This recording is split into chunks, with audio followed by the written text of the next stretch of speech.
ঢাকার সোহরাওয়ার্দী উদ্যানের সবুজ প্রাঙ্গণে দাঁড়িয়ে আছে ইতিহাসের এক অনন্য সাক্ষী তিন নেতার মাজার। নামটা অনেকের জানা, কিন্তু এখনও অনেকে জানেন না এখানে শায়িত আছেন কারা। এটি শুধু একটি সমাধি নয়, এখানে শায়িত আছেন তিন কিংবদন্তি নেতা, শেরেবাংলা একে ফজলুল হক,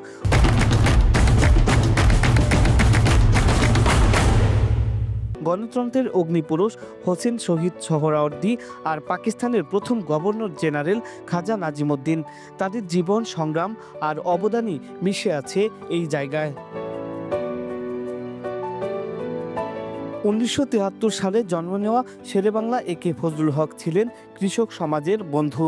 শিক্ষার প্রসার আর সাধারণ মানুষের অধিকার রক্ষায় তিনি ছিলেন অগ্রদূত। 1940 সালে লাহোর অধিবেশনে তারই পেশ করা প্রস্তাব ইতিহাসে জায়গা করে নেয়, লাহোর প্রস্তাব। এজন্যই তাকে বলা হয় উপমহাদেশের মুসলিম রাজনীতির অন্যতম স্থপতি।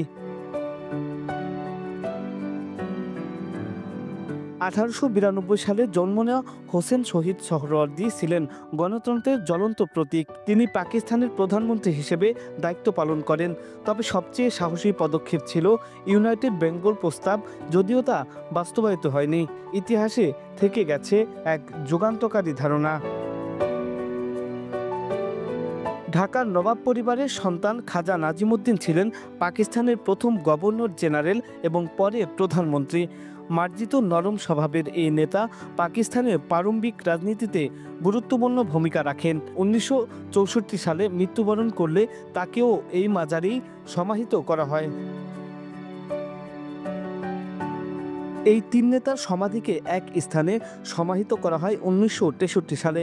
স্থপতি মাসুদ আহমেদ ও জহিরুদ্দিন নকশা করেন মাজারটি। হাইপারবোলিক প্যারাবোলয়েড ধাঁচের এই স্থাপত্য আধুনিক ও ইসলামিক শিল্পকলার এক অনন্য মিশ্রণ। তিনজন নেতার রাজনৈতিক মত ভিন্ন হলেও তাদের দাফন একত্রে করা নিজেই ইতিহাস ঐক্যের এক প্রতীক। তিন নেতার মাজার শুধু তিনটি সমাধি নয়, এটি রাজনৈতিক ইতিহাসের পাঠশালা, স্মৃতির স্তম্ভ আর ভবিষ্যতের জন্য অনুপ্রেরণা। ঢাকার কেন্দ্রস্থলে দাঁড়িয়ে থাকা এই স্থাপনাটি আজও বলে যায়, ইতিহাস ভুলে গেলে ভবিষ্যৎ গড়ার পথও হারিয়ে যাবে। শামীম হোসেন শামুন, ঢাকা মেইল।